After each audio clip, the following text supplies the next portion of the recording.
Hey everyone, this is the Good Captain. Welcome to another tutorial video on the game system for Midway and Guadalcanal. And uh, this is the first video in what after this video will be much shorter segments. But this is the first video, and I do a first whole turn of an operational scenario, in this case the Battle of the Coral Sea. And um, this one is an hour long because I just wanted to make sure I ground through the whole turn and went over some of the concepts that I couldn't cover in the segmented tutorials I have prior to this one. So we'll cover things like submarine attacks and more of the nuances in moving air units and searching. Okay, so sorry for the length of this video. If it helps, I did link in the description box below timestamps where certain activities or current or interesting actions occurred that I think are good learning experiences in how to play this game. Otherwise, I hope you enjoy this. So this video and the next several videos are going to be a solitaire playing of one of the operational scenarios. It's going to actually be the Battle of the Coral Sea, which is found in the General magazine, volume 28, issue number 5. So I'm going to play out the Battle of the Coral Sea from start to finish. So this will be segmented into several videos of 20 minutes in length. I'm going to try to make this all bite-sized. And so for those of you who just want to see the gameplay and extrapolate what the rules are by watching someone play the game that knows how to play it, this might be the best way for you to learn. Otherwise, this is going to be the summation of all of the previous videos, plus a few more. We're going to go over a few more smaller concepts that didn't deserve an entire YouTube video to themselves, like ship movement, submarine attacks, possibly scout creation. Okay, we're going to go over some other smaller rules that didn't quite make the cut when it came to having their own tutorial video. Okay, so the first thing I think to do in any game you're playing, and especially this one, is to do what I call a scenario analysis, and that means just kind of take apart what's going on in the scenario to understand things more clearly, because we're going to have some decisions to make in terms of unit placement, where actual air units will start the game, and where task forces will start the game. And so let's just break down what's going on in this scenario. If that's not your thing, I've linked a timestamp in the description box below, so you don't have to listen to me talk out loud about why I'm placing certain task forces where I'm placing them, or air units are deploying to certain areas in which I'm deploying them. Okay, so check that link in the description box below. Just click that, it'll skip straight to the turn 1 gameplay. Okay, so the first thing I do when I'm running an operational scenario, or even a battle scenario for that matter, here is I take a look at the special rules. Always has excuse me, the victory conditions for each side, and it's always generally speaking, it's a point total. So the Japanese side wins with 40 or more victory points than the Allied side has. That's pretty hefty. The Allied side wins with 15 or more victory points than the Japanese side has. Any other result is a tie game. So it seems that it's easier to be the Americans in terms of we still have to be on the positive side of the ledger. We can't lose more than we destroy. But you'll see in a moment here, but my evaluation of the scenario is it's pretty tough on the Allied side. Okay. But let's continue with the special rules. So the Japanese have AP units, which are basically transport units. They have 2 of them, and these may unload in hex A6, which is where Port Moresby is. Again, this is to reflect the historical intent of the Japanese during the Battle of the Coral Sea, which was to invade Port Moresby and secure that base. Okay. And for each one that gets to the A6 hex and it stays there for at least 2 whole consecutive turns without being eliminated, each AP unit is worth 10 points when when it does that, when it completes that action. Okay, the next optional rule is that this one's just letting the Japanese player, well, letting everybody know that the Japanese can only place, I'll just translate this for you. It says place only these certain air units can be placed at the Shortland and Tulagi base, which are these two bases the Japanese control from the beginning of the scenario. But these are just seaplane bases, so only flying boats are going to be allowed to fly out of there. They can, of course, we can start there, we can fly out of there, and real quick, I'll just separate what these units actually are on the operations card. So these are them. We have Scouts N, N, M, M, L, L, K, K, and this little group of float zeros, the roofs. These are the units that can be placed in the Shortland base hex and the Tulagi base. Okay, the Allied side has the free roll marker. That's where if you don't like a dice or a combat dice roll, you can send that to your opponents, give them the free roll marker so they can re-roll a battle in the future, but then you get to re-roll the battle that was just fought. And it says the night fighting modifier for the Japanese side is a +3. So of course, as the Allied player, we're looking to avoid night confrontations because it's highly likely the Japanese will surprise us. And then this is just letting us know that both U.S. carriers only have a capacity of 7, and that the Shoho should use the Zuiho's operations card area, which we are doing. So the Shoho and the Zuiho, essentially the same capacity and launch factors, so that's why we're using that. So the setup instructions for the Allied side was Task Force 17, which is the Yorktown, was to be placed in any 4 hex. I chose M8. Task Force 11, which is the Lexington, placed in any Roman numeral 5 hex down here. So I chose hex P11. And then Task Force 16 was allowed to set up on any southern board edge hex, essentially. And I chose A11, and we'll get into why in just a moment. First, I want to talk about the way I look at this scenario. And the way I look at this scenario is this is a very stripped down, this is as early of a battle in the Solomons as we can get. And it's a stripped down version of a battle in the Solomons, in that there's no Henderson Field. There's there's not a ton of ships being deployed by either side. It's a smaller piece count than future battles in the Solomons. And the Shortland and Tulagi are only seaplane bases, not real bases. So the onus of this whole operation is over here on the west end of the board, as opposed to the east end of the board in future operations. We're looking at Port Moresby. The Japanese need to get those transports landed there. They get a nice boost if they do that. But the Allied player, and the Allied side here, starts out very far away from this, where the onus actually is. So we've got some ground to cover before we get there, okay? And knowing, if you play this game, the Allied player does get to technically see where the Japanese setup, and in a way.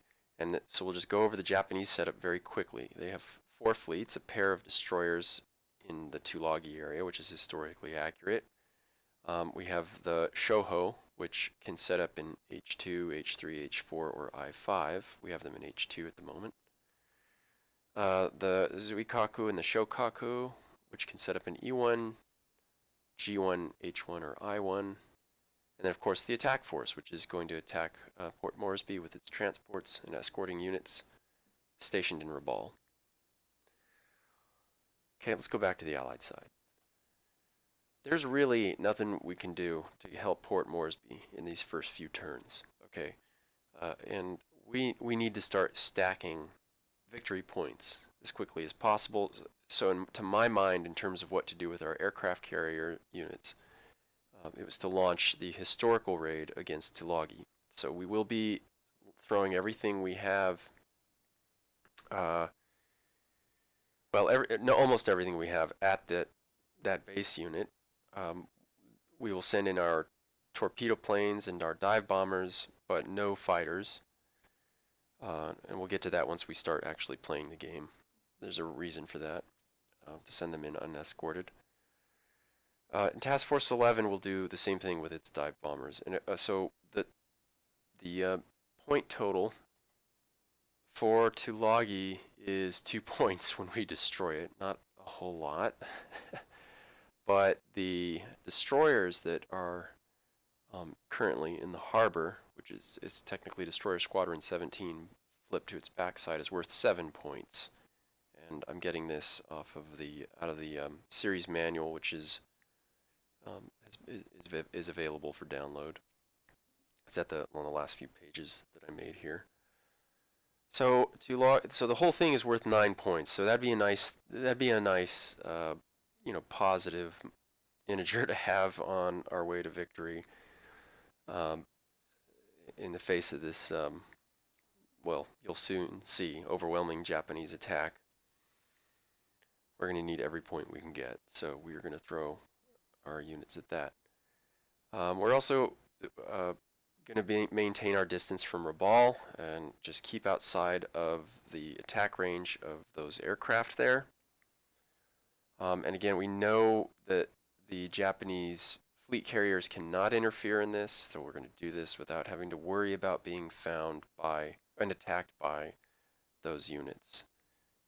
We very well could be found though, so we'll be launching combat air patrol, and maybe we'll be lucky and shoot down one of those snoopers, and I'll show you how to do that when that time comes. But that's the general strategy for the Americans on the east end of the map. On the west end of the map, Task Force 16 is going to, I exhale doing this because this is going to be tough. My intent for this group, there is no aircraft carrier here. There's no air units whatsoever. It's 2 heavy cruisers, a light cruiser, and 6 destroyers. This is the historically accurate force, which the intent behind this was to block the China Strait area, the Jomard Passage area, and keep the Japanese from actually committing an invasion. Regardless of what happened with the carrier battle, Fletcher wanted to make sure that there was something to stop any serious and persistent push to invade. Well, I'm going to do, this is sort of an insurance policy. This is the only unit that can be over here to assist Port Moresby. And if Port Moresby is alive by the end of the first day here, at the end of May 4th, then I intend to move Task Force 16 into the harbor and basically use those ships as anti-aircraft defense. If that doesn't make sense, stick around. You'll see what I mean. Okay. Now we're over to the Japanese side. 2 of our 4 fleets have a fixed starting position. This invasion force, which is composed of 2 destroyers in one group here, is just sitting in Tulagi. So they're awaiting their demise. We have the attack force, which must start out in Rabaul Harbor. 3 old light cruisers, 5 destroyers, and then of course the invasion fleet.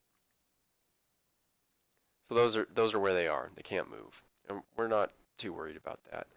What's more interesting is the support force and the strike force. Now, historically, the strike force would have been about here in the I-1 position after trying to deliver some zeros to Rabaul and failing twice in 2 days. This strike force was stuck here when it should have been further southeast when Tulagi was attacked. We're going to take advantage of this setup position and start them in E1 because we're going to combine essentially our naval air assets with our land air assets and deliver a massive punishing strike against Port Moresby twice, ideally, on May 4th here. And the intent is to cause severe damage or eliminate it entirely on the first day. The support force with the Shoho is just going to head northwest and join up with the strike force. So I think that's all there is to say about that for right now. An aggressive play, I'll just actually say this, an aggressive play, the Shoho could technically start out in I-5. Strike force could start out in H1 or I-1. This would be an aggressive move towards the American, where we know the American carriers to be. Again, we have an advantage compared to our historical predecessor. We know that there are American carriers down there, so we're going to do things differently because of that. So it can't be historically accurate in that way, but it's a game.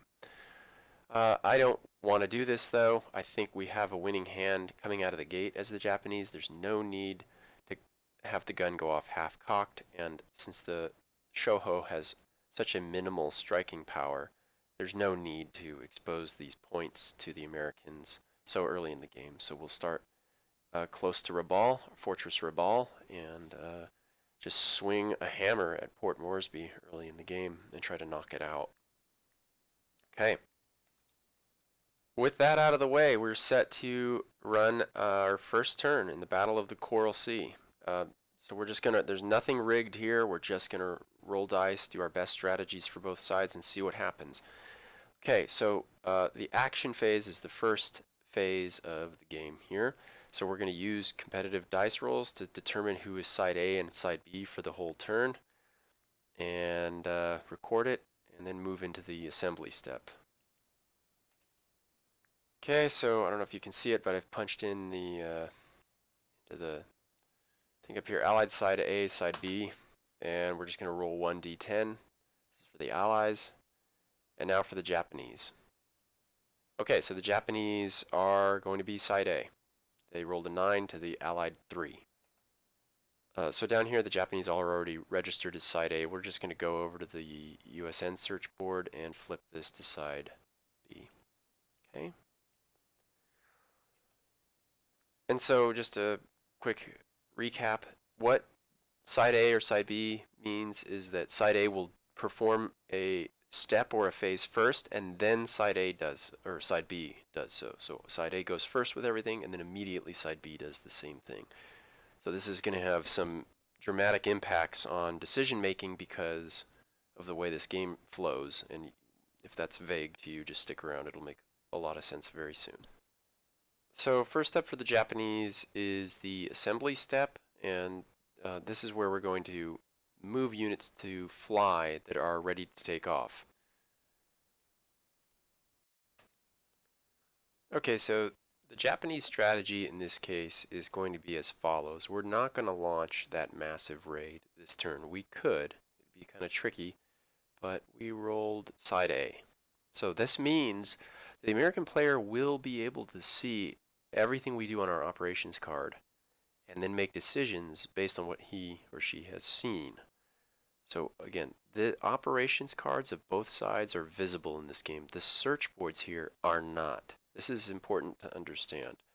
The Allied side is watching our moves right now. It might seem a little weird, but this is part of the game. It's a game, and it plays well, in my opinion. So we are going to, as the Japanese player, launch 3 of our long-range flying boats, and we're going to send those into the normal strike box. Okay. Additionally, we're going to launch these shorter range Zeros fighter planes into combat air patrol. So just, that's it. Out of Rabaul, at least, that's it. We're going to launch 3 flying boats and 1 fighter squadron on combat air patrol. The rest are staying put. And this is not inefficient play. I really do have a plan here. There's a reason I'm doing all of these things, okay? Again, I'm just doing, this is all based off of the fact that the Allied player is watching me. I'm trying to create this ambiance of business as usual, like nothing crazy is happening this turn. Because nothing crazy will be happening this turn. It's going to happen next turn. But, okay. And then from the Shokaku, we are going to launch a single fighter squadron on combat air patrol over our task group. So we place him in the high cap box. And that's it. That's it. That's everybody else is staying in the ready box. Everybody on every ship or base. Okay. Now we go to the Allied side ready step. Okay, and as I stated earlier, or if you skipped it, I'll just say it now, we are launching a raid into the Tulagi base area. And so we're going to do it like this. at least with the carriers. With the Port Moresby, it's a separate issue, but we're going to start with the east side here. So let's launch our raid. And now I know we're using the Enterprise box.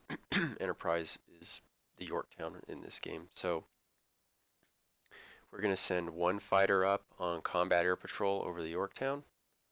Okay. And then we have that uses one of our 4 launch factors. We're actually going to send the scout from Task Force 17 out. That uses the 1.5 of our launch factors. And then we're going to make sure the torpedo bombers fly out. So 1, 2.5, a dive bomber 3.5. And now we're going to we're actually going to exceed our launch capacity. So this dive bomber can take off, but it has to go into the max strike box. So this bombing 5 will have a reduced range from 5 to 4 due to the extra time to spot and launch the aircraft. This fighter will remain in the ready box. Again, all this is, there's a reason, there's a method behind this madness, and it should come full circle when we progress through the rest of this turn. Okay, it'll all make sense. Okay. Now the Lexington is further away. Sorry, let's just get this. So Yorktown's in M8, only 2 spaces away from Tulagi at the moment. Okay, Task Force 11, a little further away, but we're in fact too far away, one might think. We're 6 hexes away at the moment, but ships move and then planes fly. We're just designating which air units are going to take off this turn. And so we'll just be in range of both of our dive bomber groups, so we'll order them both to fly. Normal strike, normal strike. That's it. So again, we're launching a scout, a torpedo group, and a dive bomber group in normal strike from Task Force 17 and 1 dive bomber group at max strike with 1 fighter group overhead and 1 staying on deck. And then Task Force 11 under Lexington is going to just launch both its dive bomber squadrons. And then we get down to Port Moresby, so we're going to flip the board here. And what are we going to do here? Well, this is where the solitaire thing kind of gets a little hazy, but I do know, really, frankly, the worst thing the Japanese can do is what I'm, as the Japanese player, doing, which is using the Zuikaku and the Shokaku's aircraft together with all the air units from Rabaul and launching, just pounding and punishing strikes against this airbase in preparation for the invasion. So I'm not sure how long we're going to last, frankly, as the Port Moresby commander. I would just like to, let's use it before we lose it. So what's the best way we can use our meager air power to do something before we might go down?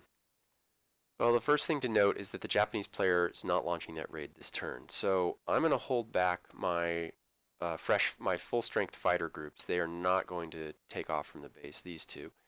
This half-strength fighter group, though, is going to go on a normal strike. We're going to go escort the bombers to a target. I'm also going to launch, I need to launch this long-range patrol plane, this PBY, the only one at the base, and one of these Hudsons, the shorter-ranged scout planes. And then, yeah, we're just going to pretty much throw all of our attack planes at whatever we can. If we can find something, well, we know there's not likely to be anything in range unless the Shoho made a run at us in 1, 2, 3, 4, 5.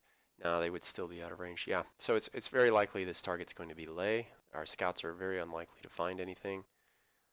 So we'll just throw everything out because, again, we're not expecting this base to last for too long. And the hope here is to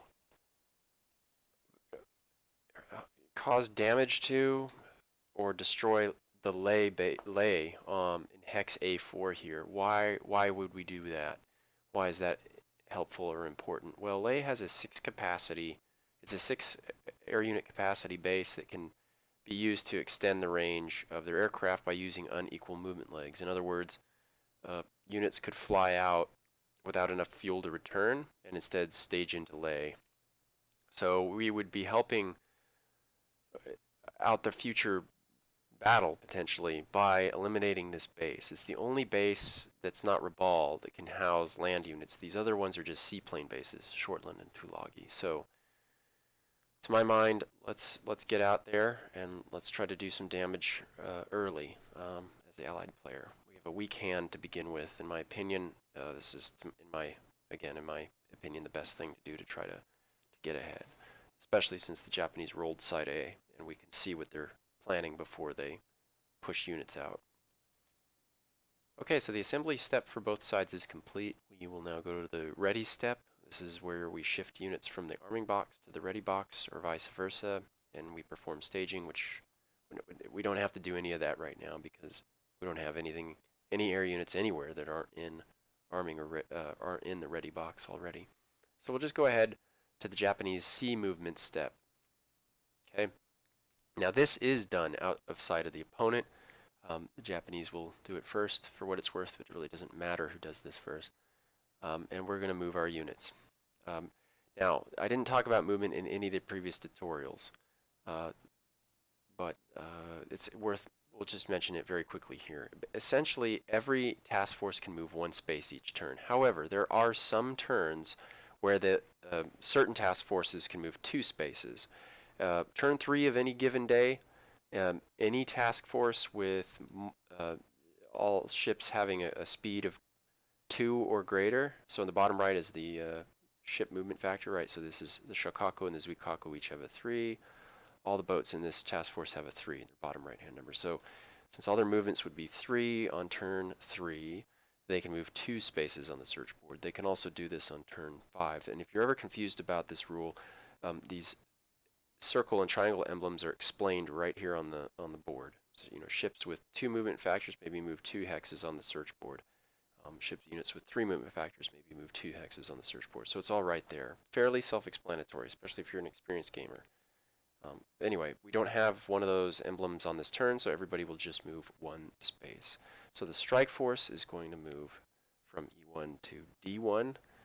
The attack force is going to stay right where it is, because again, that group is going to invade Moresby, but we don't need to get going right now. We got plenty of time. No need to go while the enemy is strong.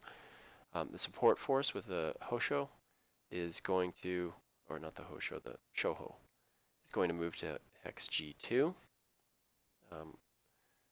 And the invasion force, there's an argument for moving it. There's also an argument for not moving it. And the argument for not moving it is mutual support. We can support the base with our anti-aircraft guns, or we can make a run for it, potentially outrun some of the American aircraft.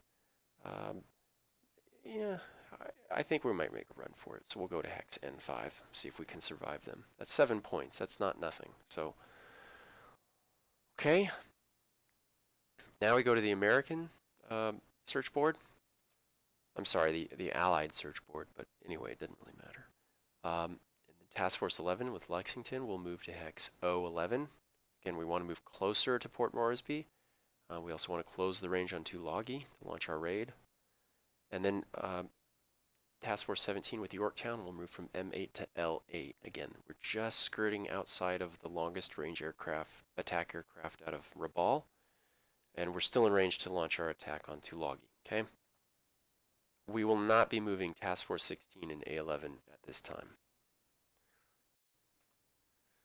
Okay, now we get into some of the fun stuff. Air movement and search steps. So all flying air units are moved on the search boards, and all searches are conducted, okay? So all flying air units are moved on the search board. So let's do that first for the Japanese. So this is where we're going to actually go to the operations card, and any units that were set to fly now get moved onto the search board no matter what. We'll set to into the normal strike box. So in Rabaul, we're going to put these pieces right on the board right there, all of them. And that's it for the Japanese, right? We have a minimal, we're We're only going to do some minimal work. Okay, now the Allied side would do the same thing. Well, actually the Japanese will play out their turn first, so let's do that. So the Japanese are just going to search. Okay? And the intent here as the Japanese player is to just figure out what hex the Yorktown is in.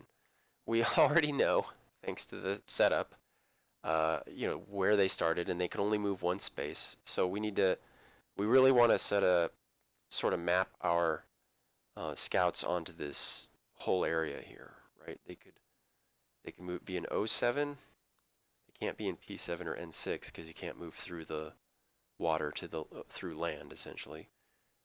But they could be anywhere adjacent to this dotted dashed hex, these dotted and dashed hexes. So we're going to search as much as we can. And so we'll just fly out the first one. We go 1. We don't say anything out loud to the Allied player. 2, 3, 4, 5, 6, 7. Okay. And now we would call this out to the Allied player 8. We wouldn't say 8, but we would say, are you in L6? The Allied player tells us no, right? Because remember that we are in L8. Okay, we would continue moving for 9 and call out hex M7. Are you in M7? The Allied player says no. N7? No. We can move one more space.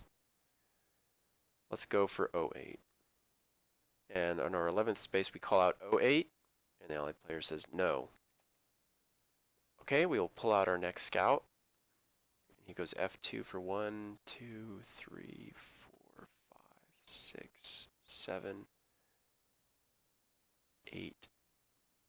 And here we would call out K7. He says no. 9. L7, no.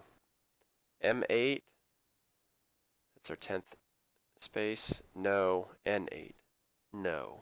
Okay. We go to our last scout here. 1, 2, 3, 4, 5, 6, 7, 8. And then we say 9. Allied player says, or hex K8 for 9. Allied player says no. L8, and that's our 10th movement point. And then now we say L8, and the Allied player says, yes, something is there. Okay, so the first thing the Japanese player is going to do is go to the markers tab up here, and the enemy task forces. Okay, and then we're going to find something, a blue question mark 1. Okay, so we know something's there. We don't have exact information on it. Even though we know what it is from the setup, it comes into play when it comes to, at very least, it comes into play with submarines. So that is, we just put the question mark there. Okay. Okay, and so now remember that the Americans had a combat air patrol up. So Yorktown, CAP right here. So we've got one fighter group. Now this is a rule that I didn't cover in any of my preparatory videos, but there is a chance that the Japanese flying boat will be shot down. So this is reflected by rolling competitive dice rolls, and if you want the reference, it's Rule 15B, loss of scout air units. When the scout air unit enters a hex containing an opposing fighter unit in a cat box, or was used to shadow a task force marker where this applies, both sides immediately make an unmodified die roll and compare. So if the fighter cap side's roll exceeds the scout side's roll by 3 times or more, the scout air unit is eliminated, otherwise there is no result. And that is the reason why I put a fighter up, even though I knew we wouldn't be attacked by any significant amount. The only way to swat down these little annoying little flying boats is to have air units up. So now we will conduct that roll, and then only if it survives will we even if it survives, we'll still continue the search, but whether it survives or not can't affect how well it searches, obviously. So, Allied roll. I'll just punch that in here. So this is the Allied dice roll, trying to shoot down the flying boat. So we have a 9. This is fairly competitive. If the Japanese now roll a 1 through 3, then this plane will be shot down. They did not. So the Japanese are still in the air. They dodged the cap. And now we can continue. We have one more movement point left, right? Or we can expend that movement point to try to gain accurate information, which in this case, of course, we will do. So our search modifiers are as follows. They're in the top left up here. It's +3 for the day and +2 for each additional movement factor expended. There is no land in this hex, so we don't get the +3 for that. But we have a total of +5. Since we have one movement point left over, we'll convert that to a +2. So the total net modifier is +5. The Japanese side rolls 1 dice. And we roll a 10. Wow, this is a very good result for modified 15. The American player now rolls and rolls a 3. So the Japanese player will learn exactly which ships are present, exact information as in the basic game. So they basically have free access to what's there. So the Allied player will say, we flip this over now to its exact side. So this is there will be a submarine attack option for the Japanese later in this turn, and so the Allied player lets the Japanese player know. Of course, that's Yorktown and its accompanying surface vessels. Right? Couldn't be anything else. So okay, so this is good for the Japanese, and we're actually also done with this phase. So we'll turn over to the Allied side now. Okay, so the Allied side's having a little bit more of an elaborate turn. We will place all of our Port Moresby units on the board here. Okay, we'll also do the same for Task Force 11 and 17. So we'll place them over Lexington's aircraft over and Yorktown's aircraft. Okay, so let's do the, we could move units any which way and in any which order we please, but of course it just makes way more sense to move scouts first because it might influence our target selection for our air attacks, right? Okay, why did I fly off the scout from the Yorktown? Well, here's why. We know that the Shoho could have started in I-5 and therefore could be in J5, I-6, or even J4 in the Shortland base. So this is a sort of an insurance policy to make sure that we don't have an aggressive player on the Japanese side, right? And they wouldn't hit us in the flank with a torpedo bomber /0 fighter escort attack, right? So here we go, one, and we can just call them out now that we know that we've been spotted. So K8, well, we know there's nothing there because of the setup, but it's just good practice to call them out in this case since they already know where it's coming from. The Japanese player knows where they're coming from. So J7, and so it's 2, 3, 4, 5, 6. Yeah, so it's J6, and now we can search 3 hexes where the Shoho might be. We will of course go I6. There's nothing there. J5, there's nothing there, and we'll search Shortland only because there's a pretty advantageous anti-aircraft factor there. Maybe they're trying to use that. So I6. No. Okay, so we know there's nothing out there. 1, 2, 3, 4, 5, 6. At least not in those hexes. Could still be in I5, but we don't have the strength to or the option to search that at this time. Okay. We do have a few more searchers on the board though. So Port Moresby will launch the PBY Catalina out of there first. And this is to clean up the, yeah, that's why I did this. That was to clean up the hexes that we couldn't see that could still be in range, which I guess was just hex I5. So let me rethink this. Yeah, it might still be good practice just to make sure the Shoho isn't in this area. So we go 1, 2, 3, and we can just call all these hexes out as we go, even though we know there's nothing in there. And the Japanese player knows there's nothing in there either. 1, 2, 3, 4, 5, 6, and we would call out this one for sure. 7, H5, nothing. 8, I5, nothing. And then 9, and nothing. Okay. So we didn't search H4, but we got all of the relevant hexes from which Shoho could launch a flank attack into the Yorktown have been scanned, and we're clear. And finally, our last scout. Not very quick, but we will go out here. 1, 2, 3, 4, 5. And there's no need to call out any hexes at all. We're just going to move this and not tell the Japanese player what we're doing. And there's a reason why we're doing that. It'll obviously patrol and then scan for ships next turn. Okay, and now we're ready to launch our airborne attacks. Yeah,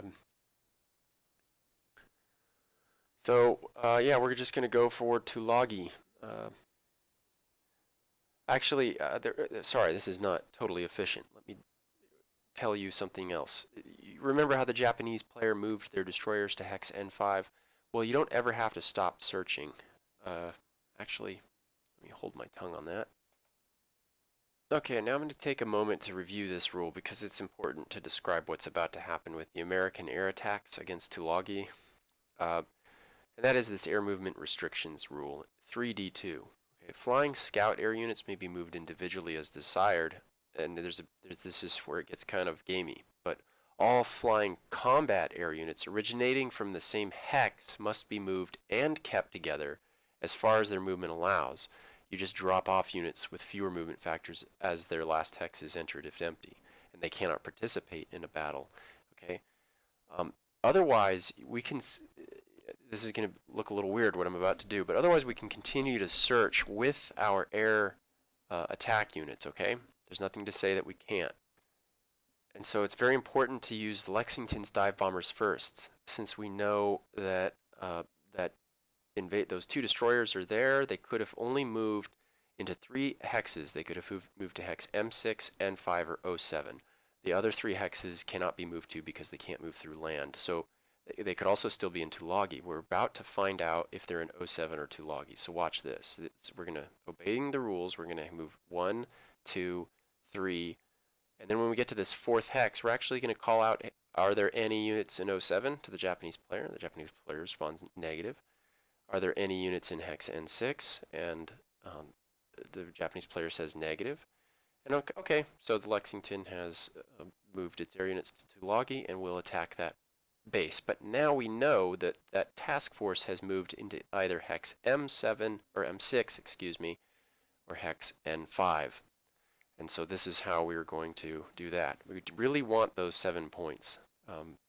So much so that I'm willing to not use these torpedo bombers, which only have a range of 3. So this is where that rule comes into effect. We're now going to move the Yorktown's attack group like so. 1, 2, 3. And we're going to say, are you in hex M6? And he says no. Okay, well then now we know where these dive bombers are going to go next. We're going to go into X and 5 and say, is there anything there? And they're going to say yes. But let me just back up here and explain what happened. The Yorktown strike group, we moved together in a stack, right, as according to the rule 3D2, originating from the same hex. We must be moved and kept together. But if the movement factors don't allow us to, we just drop off the ones that can't continue further in the last vacant hex they were able to. So these Devastator torpedo bombers ended up in hex M6 while these Dauntlesses continued on. And then we found what we're looking for in N5. So now we'll say, okay, we're going to search that hex. And the Japanese player says, okay, go right ahead. And so we know there's no combat air patrol. We roll a dice. We have a 5. And then the Japanese side rolls a 9.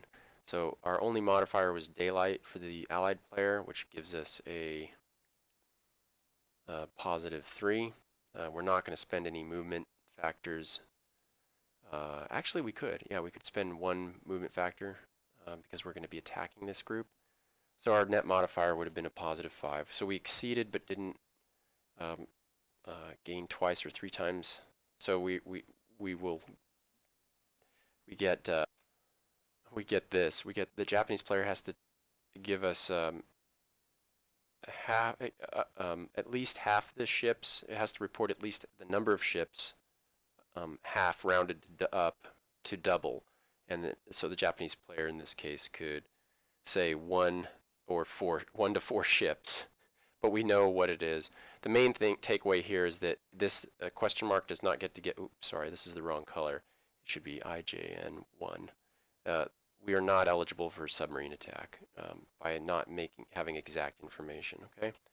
But we will attack it, and then we'll get exact information. So we'll just go ahead and flip it to exact because it's about to be attacked by a dive bomber squadron. So here we go. Oh, I'm sorry, I forgot one last very important thing. We're launching our raid against Lay Base. Okay, so all these units, um, this ragtag circus of units is going to move 1 and 2. Okay. Okay, now we will do the combat phase. This is where individuals are conducted in any order determined by side A, which is the Japanese player. So let's do the air raid on Lei first. Okay. So now we're going to actually use the battle board. We're just going to pull out the Lei base here and all the air units attacking it. Close all these for now. And in this case, since there's no combat air patrol, we're just going to go straight to the anti-aircraft combat.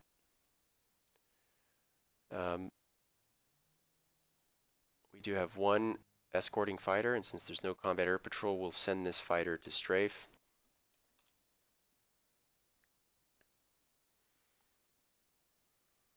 We'll just have it angled like that so we can denote it strafing.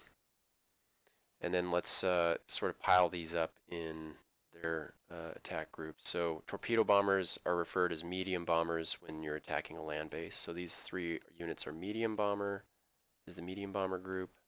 We have a dive bomber group, and we have a high-level bomber group.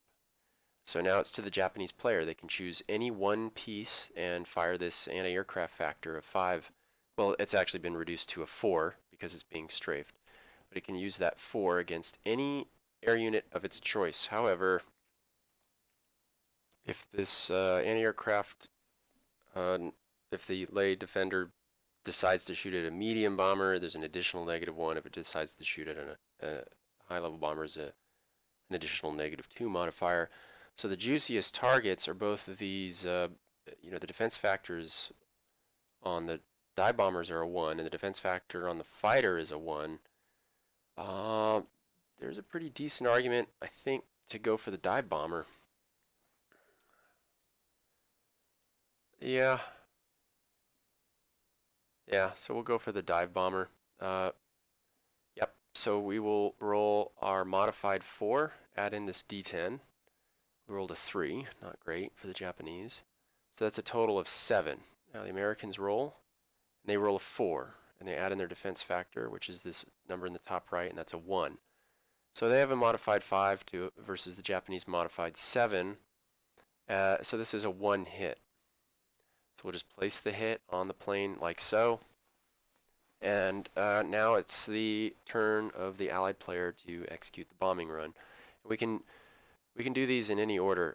We could start with the high-level bombers, the medium bombers, the dive bombers. We will do the medium-level bombers first. So we add up all their attack factors, which is the bottom center number. So this is a net positive 16, not a bad attack at all.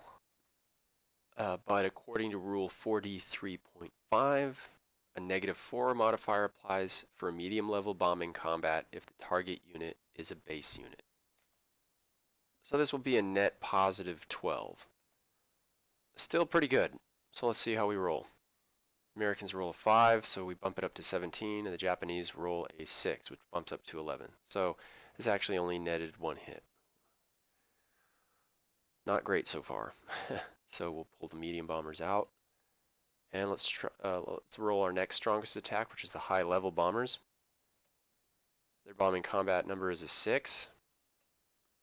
And according to rule 4D3.4, there's a -1 for a high-level bombing combat if the target unit is a base.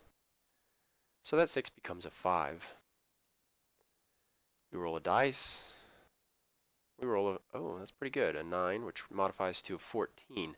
Now Lei has already has a hit now, so its defense factor has been reduced from a 5 to a 4. So we roll a D10, rolls a 7, which modifies up to 11. So the B-17s put another hit on this counter. Flip it over to a 2. And let's see if these guys get very lucky here. So dive bombers, in this case, have no negative modifiers, other than the 1 hit we've taken, which reduces our bombing factor from a 4 to a 3. The Japanese base has also been reduced from a 5 to a 3, so really it's just whoever rolls higher. Let's see, the Allied side rolls a d10, it's a 6, add 3, that's a 9. The Japanese side will roll an 8, modifies to an 11. So this dive bombing attack had no effect. So that's it. No points were gathered by the Allied side, much to their dismay. They'll pack up all their units and head back to the operations board. We'll stack them on the lay base, which now has 2 hits. It's important to remember that you're going to have to do your own updating. So I'm going to actually add in a hit to the Japanese operations board. Okay, so there we go. That's it for now. Let's bring out the next combat, which will be, let's do Scouting 5's attack on the 2 fleeing destroyers. We'll bring them out here onto the battle board.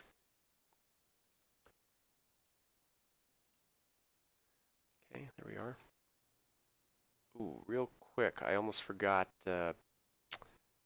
one of our dive bomber units in the max strike box here. This only has 4 movement factors, but it would have just, whoops, wrong one. It would have moved along the same trajectory as the torpedo bombers did into hex N5 and contributed nothing to the search. So it would have just moved all as one stack and ended here, right? So that would have been its 4th movement. So it'll be added into this attack on the destroyers as well. Okay, so the Japanese player will roll the anti-aircraft dice first. Anti-aircraft number on a ship is second from the left here, so it's a 1. We roll a d10, and we roll a modified 6. The American player will roll a dice and add in our defense factor of 2 here, and rolls a whopping 10. So we more than exceeded the Japanese defense or anti-aircraft there, so there's no effect. Okay, now we're set to bomb this unit with a whopping 14. Plus whatever we roll. We rolled a 5. Modifies to a 19. The Japanese player rolls a dice, and it's a 1. Wow. So these 2 destroyers are vaporized under 2 full squadrons from the Yorktown. So we're actually not going to delete this. What we'll do is pull this onto the Allied operations card and use it as sort of the deep 6 pile for counting up points at the end of the game. But we know that that's worth 7. We looked at it earlier. That's worth 7 points. And then these dive bomber units will move back to the search board into hex N5. And now that this contact will be eliminated as there's nothing there. Okay, now we'll go to the attack on Tulagi by Lexington's air group. And yeah, pretty simple combat yet again here. The anti-aircraft factor of Tulagi is a 1. Doesn't matter which group we shoot at. We fire a d10, roll a 9. Oof. So this modifies to a 10. The Allied player rolls a dice, rolls a 6, modifies to an 8. This is a 1 hit. That's fine. We can accept 1 hit for sure. We can actually repair these at night, which was what I was anticipating doing anyway as the Allied player. So now our attack is a 13, adding in a 7. 13 because, again, 1 hit reduces this 7 attack factor down to a 6. So we rolled a 7, so that's an even 20. The Japanese will roll a d10. They roll a 2. That's 4 times as much. Excuse me, the Allied side has rolled 4 times as much as the Japanese side. And this base is destroyed. And any air units on it would be destroyed as well. But there are none. So we'll actually just delete this off the Allied or the Japanese side as well. So that was as effective an opening on the east end of the battlefield as it could have been for the Allied side. These 2 air units will return to hex N6, having done a very fine job. And now, boy, that went really well for the Americans. a little bit surprised. But okay, so not a big deal. Air return phase. Now that the combat is over, we move to the air return phase. That's in this gray area, so we're almost done with this turn. I know this video went a bit long. Again, the turns should start to pick up now that I don't have to explain everything. And I'll just be releasing 20 to 25 minute segments in the future, but I wanted to do a whole turn on this first go and do it explain everything I'm doing. So air units are returned to a base or task force for landing and or flipped to their patrol side. Then submarine attacks are resolved. So we might be doing a little of all of this in this phase. So the easiest thing to do is the air return portion. So let's start with the Japanese. Japanese only have three scouts out. And we have some options as a Japanese player. We can leave them out there because this asterisk next to the movement means that they have long duration. We will leave this patrol plane out to float to search next turn. As long as we are within 11 hexes of a base at the end of our next movement next turn, we will return to that base, no problem. And we will actually go ahead and shadow. Actually, no, I don't think there's any need to shadow the Yorktown group, so we'll return him. This one will stay out here in patrol just to track down the Lexington, or see what the Lexington group is composed of, to deduce if Task Force 44 was added in as a screening vessel. Remember, the Allies have a third fleet. We haven't tracked it down yet, so it's very easy for the Allied player to simply add more screening vessels to the Lexington with that fleet. So that's what he's out there to do. The others will return to base. So we're going to pick these both up, get to the Japanese operations card, scroll down to Rabal, and drop them into the arming box. Oops.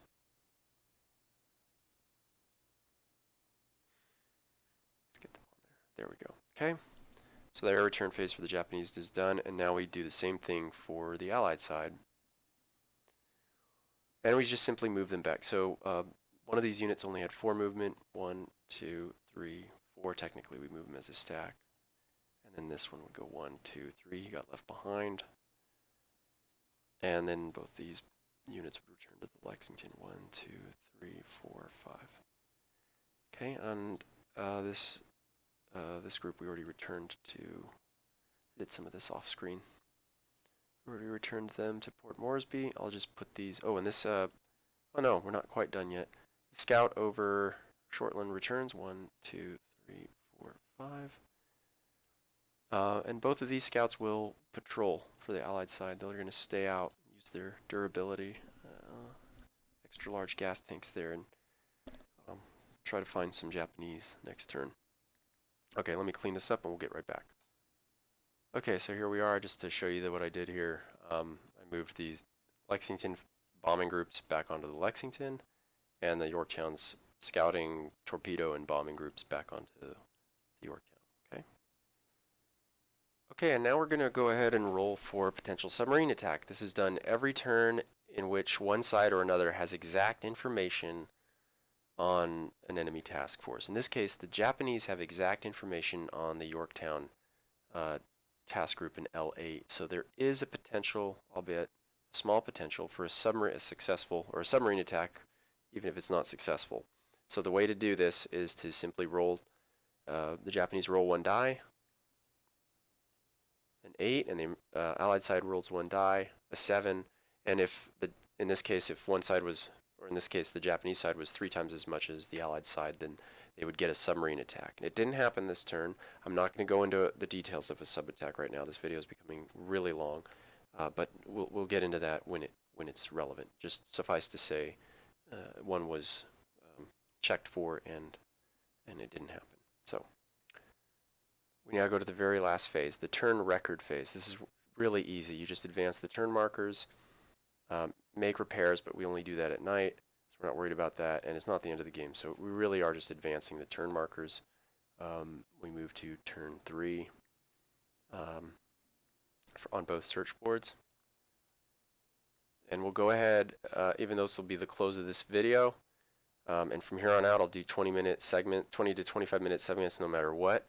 I will roll to check sides. So the Japanese, since they're side A, I'll just have them roll right now. They're going to roll. They roll a 6. Now the Allied side will roll. They also roll a 6, so we'll re-roll this. The Japanese roll a 3. The Allied side rolls a 1. Wow. Okay, so the Japanese will retain side A, and the Allied side will retain side B into turn 3 of May 4. Until next time, thanks for watching this. All the best from the good captain, and bye-bye.